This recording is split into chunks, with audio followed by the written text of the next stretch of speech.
To say that Marvel vs. Capcom 3 is one of the most anticipated games of the year is an understatement. It's been 10 years since we stepped into the ring with the MVC crew, and the clash between two worlds is stronger than ever. The Earth is being threatened by Galactus, and it's up to heroes to stop the villains from taking over. Let's just go ahead and be honest though, who cares about all of that?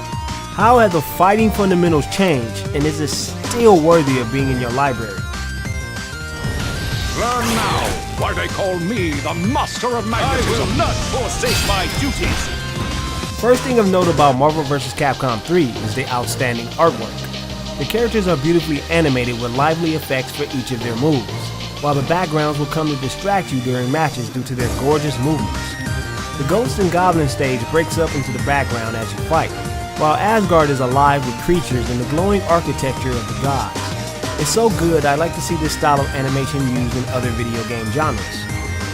It's still a fresh and high-octane fighting experience.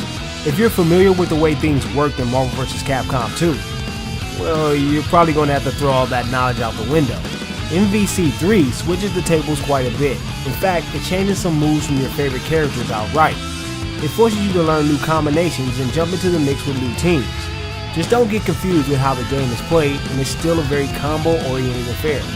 The character voices are the real stars of sound in MVC 3, where the music is composed of a good amount of remixes from previous Capcom games and upbeat techno.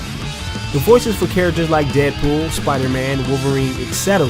match each character perfectly. You see that? That's how you beat Wolverine, people. And you don't even need Optic West! The way characters react to each other before and after a match can be a surprising treat. Your name's Zero? Hope you don't fight like one.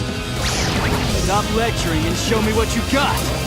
While they may not be as catchy when saying special moves, you won't really hear them over the crisp sound effects. Take notes! The simple mode is where button smashers will feel at home. If you've no hope or time of ever learning the ropes of each character, this mode will probably be your favorite.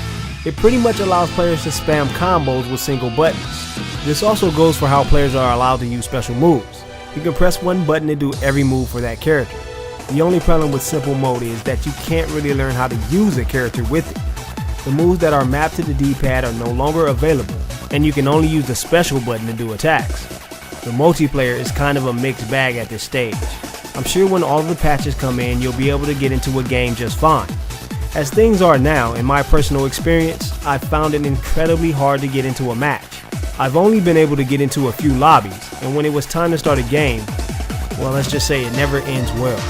So at this point, the versus mode is my only hope, as online is just too much work to attempt to get a quick game in. Yes. Character balance is absolutely sporadic. There are quite a few mid-range fighters that can spar against pretty much anyone. Yet there are some characters who are just weak across the board, or the complete opposite. Let's take Phoenix for instance. She's a very defensive fighter, yet she'll only be able to take about 8 hits before she's out of a match. While characters like Sentinel have overlapping moves and what seems to be the ultimate defense and offense combined into one, which will cause rage and frustration when matched up against other players online or offline. If you're not playing versus someone all the time, there isn't much for you to do with this game. With fighters out there that have a plethora of modes and interesting storylines a la Blaze Blue, it's going to be hard to get some longevity beyond the versus mode. Sadly, the true fact of the matter is that the arcade mode offers some tacked on semblance of a story mode, while the training and mission modes are basic tutorials of character combos at best. If you aren't bumping heads with the player at all times, you're not going to have much fun with this game. You win! Say cheese! Marvel vs. Capcom 3 is a completely different game than 2. In 10 years, Capcom has spent a lot of time crafting a masterpiece for fighters to gorge themselves on.